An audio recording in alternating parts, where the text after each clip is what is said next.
नमस्कार। आज फिर दुनिया की नजरें दिल्ली पर होंगी जब तमाम ताकतवर देशों के प्रमुख G20 के वर्चुअल समिट में आमने सामने होंगे। ये सम्मेलन आज 5:30 बजे होगा। इसमें चीन के राष्ट्रपति शी जिनपिंग की जगह उनके प्रधानमंत्री ली चियांग शामिल होंगे। दिल्ली में सितंबर में हुए G20 सम्मेलन में भी जिनपिंग नहीं आए थे। रूसी मीडिया के अनुसार रूस के राष्ट्रपति व्लादिमीर पुतिन इसमें वर्चुअल तरीके से जुड़ेंगे। पुतिन भी सितंबर में दिल्ली नहीं आए थे। पिछले साल वे जकार्ता में हुए समिट में भी नहीं पहुंचे थे। अगर पुतिन इसमें शामिल होते हैं तो रूस यूक्रेन जंग शुरू होने के बाद पहली बार वे अमेरिकी राष्ट्रपति जो बाइडेन के साथ आमने सामने होंगे।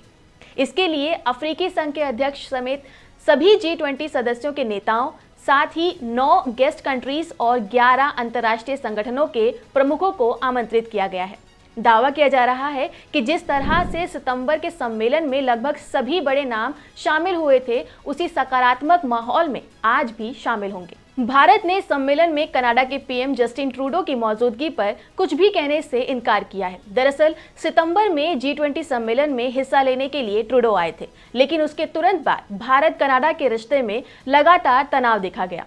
ऐसे में प्रधानमंत्री नरेंद्र मोदी और ट्रूडो वर्चुअल तरीके से ही सही आमने सामने आते हैं या नहीं, ये देखना दिलचस्प होगा। G20 की अध्यक्षता इस साल 30 नवंबर तक भारत के पास है। इसके बाद इसकी अध्यक्षता ब्राजील के पास चली जाएगी। आपको बता दूं कि G20 देशों का ये वर्चुअल शिखर सम्मेलन प्रधानमंत्री नरेंद्र मोदी की पहल पर हो रहा है। उन्होंने दिल्ली शिखर सम्मेलन के आखिरी दिन इसका प्रस्ताव दिया था, जिस पर सभी सदस्य देशों ने रजामंदी भी दी थी। मोदी ने कहा कि वर्चुअल समिट में सितंबर के शिखर सम्मेलन में तय एजेंडों के एक्शन पॉइंट्स और फॉलोअप पर चर्चा हो सकेगी।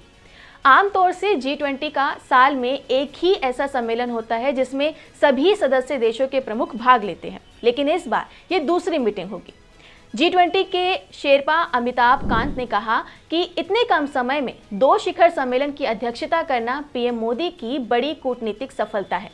इस समिट में ग्लोबल साउथ की आवाज उठाई जाएगी। समिट में खास तौर से विकास के मुद्दों पर ही बात होगी, लेकिन वैश्विक नेता अपने हिसाब से विश्व के किसी भी ज्वलंत मुद्दे पर चर्चा कर सकते हैं। G20 का ये वर्चुअल समिट इजराइल, हमास इन दोनों के जंग के साए में रह सकता है। अमेरिका और यूरोपियन देश इस मसले को उठा सकते हैं। इस मुद्दे पर चीन, रूस, अरब और तुर्की का क्या रुख होता है, ये भी बहुत ही मजेदार चर्चा का विषय हो सकता है। इसी साल सितंबर में हुए मुख्य सम्मेलन पर रूस यूक्रेन युद्ध को लेकर G20 के अंदर ही 2 गुट की सिचुएशन बन गई थी और जॉइंट स्टेटमेंट निकलेगा या नहीं, इस पर सस्पेंस बना हुआ था। लेकिन भारत ने दोनों पक्षों के बीच संतुलन बिठाकर जॉइंट स्टेटमेंट निकलवाने का भी काम किया था, जो भारत की बड़ी कूटनीतिक जीत मानी गई थी। अब ये देखना होगा कि इस वर्चुअल समिट में किस तरह से भारत अपनी मजबूत स्थिति को कायम रख पाता है। इस पर आपकी क्या राय है, हमें कमेंट करके जरूर बताएं। धन्यवाद।